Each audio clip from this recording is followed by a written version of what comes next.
Hi, and you're listening to Lexi's Ponderings, episode 4. I think this one's going to be a little bit of a romance one, sappy, cheesy, beautiful romance. I have just recently finished watching a film called When in Rome. It's the rom-com film, but it's absolutely amazing. I think it's hysterical, but also there's that aspect of, would you wish, like with a coin, would you wish for true love and then throw it in the fountain? Or would you just sit and hope that true love finds you? I mean, I'd be torn.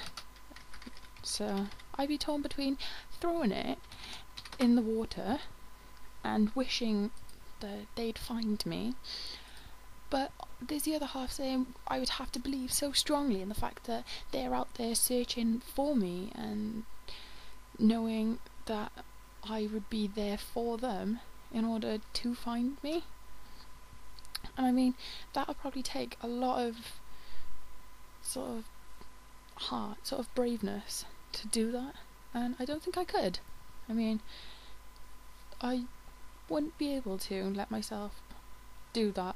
I mean, I think waiting on something that you believe in and might never come, I mean, that would probably be one of the most saddest things that you could probably experience. But what would you guys do? Would you guys throw a coin into the fountain for true love, or would you guys sit and wait it out? Or would you be one of those people actively searching? Then again, if someone's actively searching, wouldn't you be hoping that they're actively searching back? Or what happens if they're waiting for you? I mean, who knows what could happen? Or what happens when you're both waiting for each other to find you? What would you do then? Both true love and they sat waiting for one another, and one another isn't going to come. I mean, that's probably got to be the saddest outlook you can take on it. But would you sit and wait for true love to pass you by, or would you settle? Would you find your true love and would you settle, or would you just settle for second best, knowing that there could have been a cause for true love out there, but I mean, that's all could haves and maybes and wishes, and sometimes wishes don't come true. That was really depressing. I'm sorry, you guys. But yeah, when I had my first boyfriend, and I'm not talking year 5 or year 6, when I was about 7, I'm talking 13s, 14s, it was my early 14s, but I was dating this boy, and the boy was older than me, but to me, he made every day brighter than the last. He was the one thing that the world did revolve around, and I mean, that for me back then was, oh my god, I'm in love. This is true love. This is my fairy tale. But now it's my little singular perception takes love. Every day is brighter than the last, or it's always going to be. It's a new day, and it's not brighter just because we're going into summer. I mean, that does help, but there's also that element of you don't know what's going to come, so it should only get better. I mean, now the world, I know, doesn't revolve around anything. It's just, well, it does. It revolves around the sun, saying that, but that's the only thing that it revolves around, and that's all it will continue to revolve around. I mean, perceived notions of love and fairy tales and things like that, I think Disney have screwed us up a bit.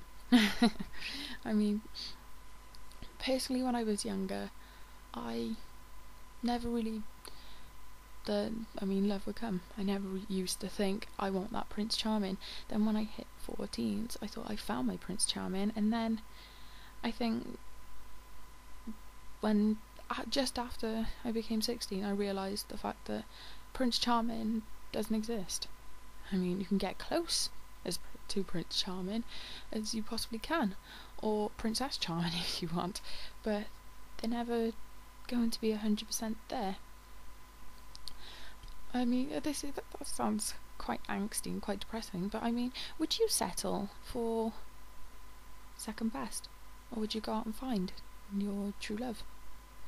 Would you just sit there and hope that your true love finds you? Would you wish upon your true love? I mean, each point has counterfactors to itself. Would they be waiting for you? Would you both be searching for each other and never find each other? It's all very sad.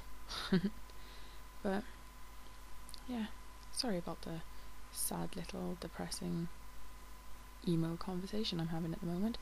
Yesterday I didn't manage to put up a Lexi's Ponderings, and I'm sorry about that. I just wasn't myself, I think, yesterday.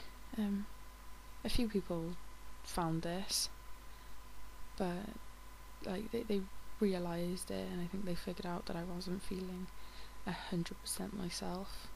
I felt like I was in someone else's skin, if that makes sense. If you know what I'm sort of attempting to say, that's how I felt yesterday. And I mean, like, my heart wasn't just into doing it, and it was today. Although I'm being depressing right at this moment in time, my heart is into it, and I feel like I kind of know who I am, if that makes sense. Nobody's going to know who they are 100%, and if they say they do, then they're lying. But yeah, going back to the whole love stuff. What is your perception on Valentine's Days and romantic gestures and things like that? When someone serenades you with a love song, or buys you flowers and chocolates and takes you out for meals, is that cheesy and sappy? Is that stomach turning disgusting? Or is that nice? Is that romantic? Is that the reason you fell in love? Is that just another something to make you fall even more in love, or in lust, or in like, whatever? Personally, I do not like romantic gestures, which, if you knew me, then that might come to a bit of a shock, because I'm like I'm an affectionate person sometimes. There have been times, and I can be do not touch, or do not sort of talk to me about that sort of thing. But most of the time, I'd like to call myself an affectionate person to people. I mean, I hope I am, but there's always that aspect of I don't really like being affectionate. I don't like holding hands. I think that has to probably be one of the major shockers, is I don't actually like initiating hand contact with anyone, unless it's the role I've placed myself into, the idea that this is what I have to do in order to make someone else happy. But yeah, I don't like that. And the only contact I generally give people is hugging. I mean, I have to trust someone enough in order to actually physically hug them, be able to like physically go over and even just touch them on their shoulder or something. I have to be able to trust them fully.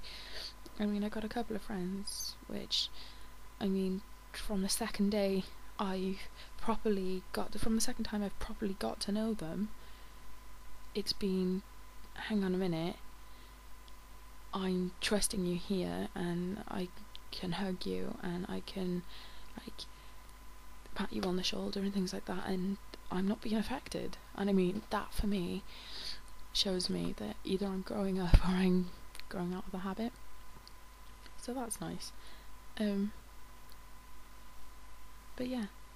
So, just songs. Do you find people who send you cheesy love songs and sappy love songs and the romantic "Baby I Love You Forever" love songs? Do you find them romantic or just a bit OTT? Do you find the ones who claim to love you forever and ever, do you find that sweet, or do you find that sickening? Is that one sugar cube too much of a cavity? The people who text you, I love you, constantly, day after day, text, I love you, and then a barrage of hearts and kisses. Is that too much? Is that stripping you of who you are, of your own person? Do you automatically have to feel that you have to get this response back out? That you have to say it back in order for them to think it too, to make sure that they know? I mean, I personally do not like romantic gestures.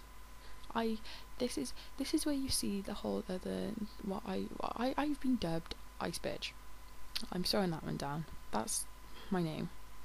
I've also been called Heartless amongst other names, but I mean, that is because of this side of me, the fact that I don't really like romantic gestures. People don't really get that about me. I get awkward and I push away from them, if anything. I just don't like them one bit. But so do you like romantic? Do you like the idea of the romance side? Do you like the idea of someone coming, sweeping you off your feet and like serenading you with a song before it's wine and dine for two, and then maybe something more? Waking up for breakfast, I guess, would be the correct term to use for you over 16s, otherwise it's illegal. So yeah, tell me what you think. Put me a comment below or a video response, and I'll get back to you. Speaking of comments and video responses, I've actually got a few comments on there and a video response from Vocal Sonic, I believe it was. So thank you for that one. I have watched it and I've commented back. So you made much sense. I'm sorry for being quite depressing today.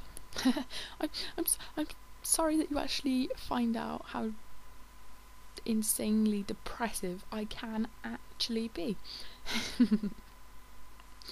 So yeah, Lexi's Pondering episode 5 could be out tomorrow, should be out tomorrow, but let's just take it a day at a time. I recommend you go and see I recommend you see the film When in Rome for all you rom-com lovers. I'll personally stick to watching my paranormal activities. So this is Lexi's Ponderings, over and out. Bye. Stay tuned for episode 5.